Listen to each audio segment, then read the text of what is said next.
Ya, teman-teman semua, selamat datang kembali ke channel ini. Teman-teman, hari ini kita masih mau bicara tentang mindset apa yang harus kalian tanamkan kepada diri kalian ketika kalian baru selesai menjalani hubungan dengan seorang narsistik. Selesai hubungan itu artinya kamu melepaskan diri dari seorang narsistik. Ketika kamu baru lepas dari seorang narsistik, biasanya hidup kamu itu seperti nggak ada artinya lagi. Mungkin hidup kamu terasa hancur lebur, kamu merasa tidak ada masa depan di depannya kamu. Kamu harus berjuang sangat keras, bahkan untuk menjalani hari demi hari. Karena biasanya mental kamu hancur, kamu penuh dengan kecemasan, kamu penuh dengan ketakutan, kamu merasa tidak punya kontrol apapun di dalam kehidupannya kamu. Jadi ini kita mau bicara soal beberapa mindset yang mudah-mudahan bisa kalian ingat selalu ketika kalian baru melepaskan diri dari seorang narsistik. Oke, mari kita mulai.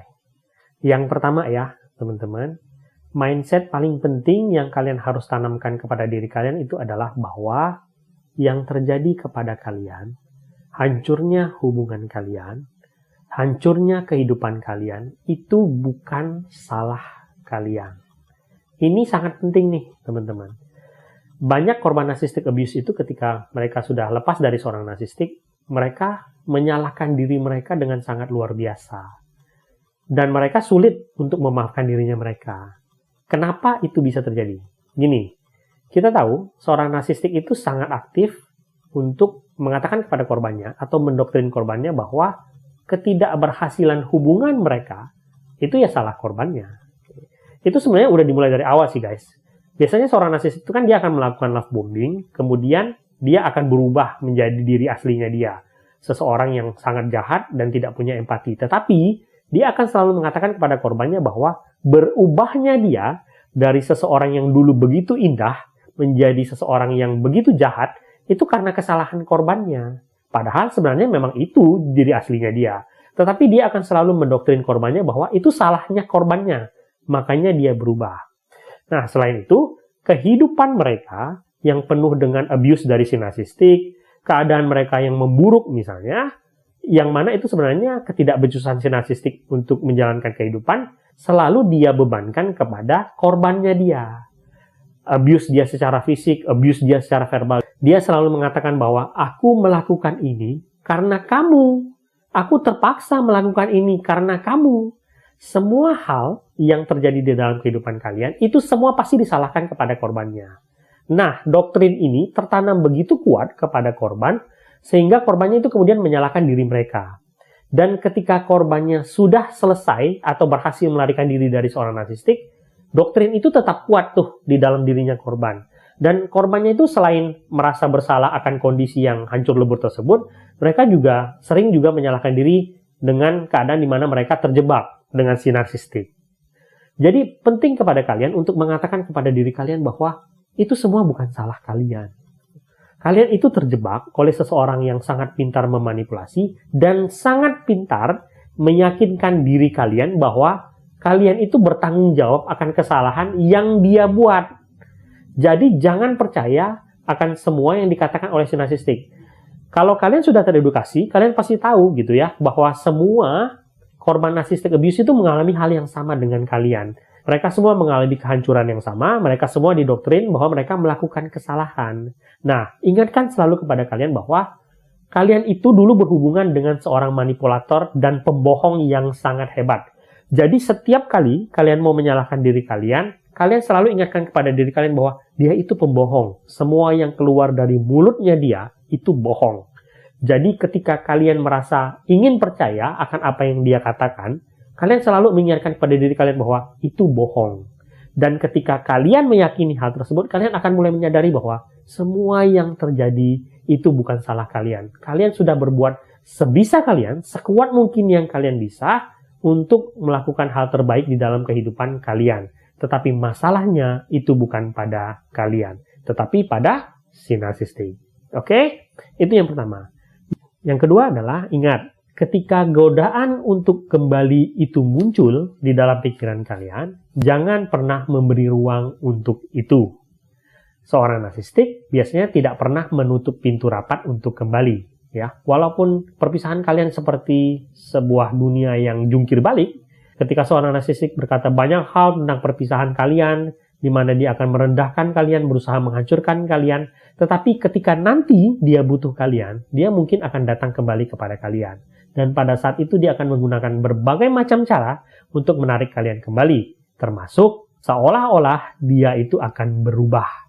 Dan ketika kalian dengan seiring waktu sudah berpisah dari seorang narsistik dan kemarahan kalian berkurang, kalian mungkin berpikir untuk kembali bersama dia. Dan ketika itu bersanding dengan seorang narsistik yang seolah-olah dia akan berubah, kalian berpikir bahwa kemungkinan untuk kembali itu adalah sebuah kemungkinan yang baik. Jangan pernah memberi ruang untuk itu. Ingatkan kepada diri kalian 3 hal. 1, dia tidak akan pernah berubah selamanya. 2, kebaikan mereka yang sekarang datang kembali kepada kalian itu tidak akan bertahan selamanya. Dia akan kembali seperti dahulu. Dan yang ketiga, hapus semua pikiran kalian untuk kembali bersama. Berfokuslah untuk melangkah ke depan dan jangan pernah melihat kembali ke belakang. Yang ketiga, jangan fokuskan diri kamu untuk balas dendam. Ini juga sangat penting. Banyak korban narcissistic abuse itu terjebak dalam dendam dan ingin melampiaskan rasa sakit hati mereka kepada si narsistik. Percayalah, itu tidak akan menyakiti mereka, tetapi justru akan menyakiti kamu. Mengapa? 1, seorang narsistik itu hidup dari konflik dan drama. Ketika kamu berusaha menyakiti seorang narsistik, kamu memberi dia makanan, kamu menciptakan konflik, dan kamu menciptakan drama.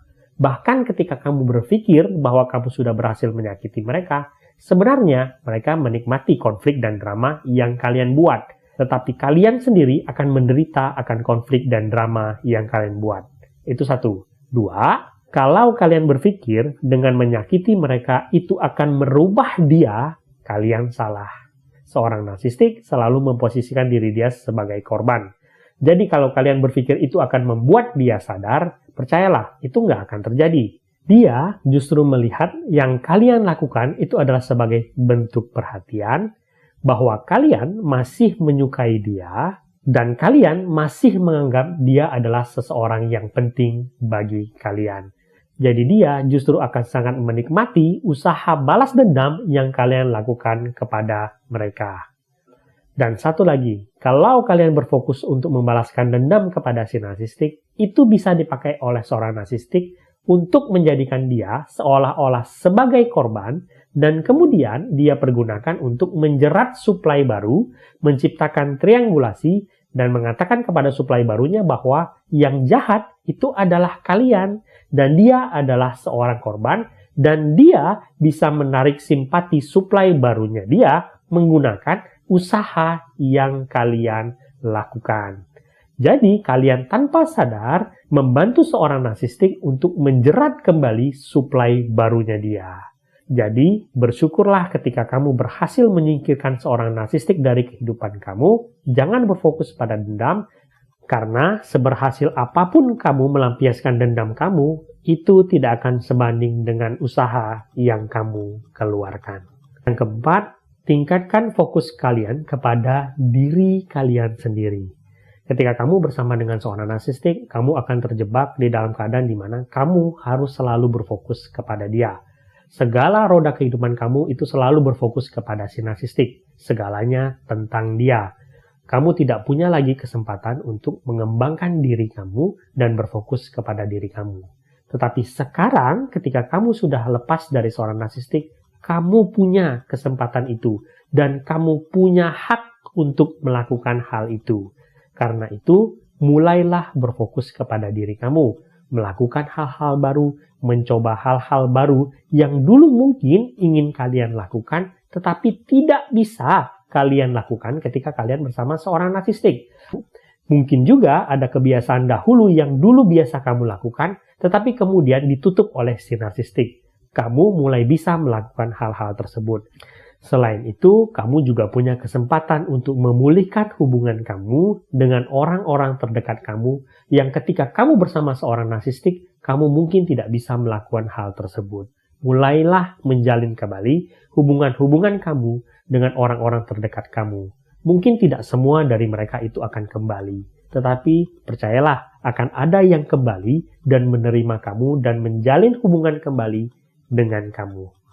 Berusahalah untuk meningkatkan pikiran kamu kembali, tetapi berilah waktu juga untuk menemukan kembali siapa diri kamu. Perjalanan untuk menemukan siapa diri kita kembali itu adalah sebuah perjalanan yang mungkin bisa menjadi sesuatu yang menyenangkan dan mengasihkan. Dan yang terakhir, edukasilah diri kamu tentang narsistik sebanyak yang kamu bisa. Belajarlah banyak dari apa yang sudah terjadi kepada diri kamu, supaya di masa depan kemungkinan kamu terjebak kembali dengan seorang narsistik itu menjadi lebih kecil. Ketika kamu sudah lepas dari seorang narsistik, semakin lama kamu lepas, semakin membaik mental kamu. Waktu adalah penyembuh yang hebat.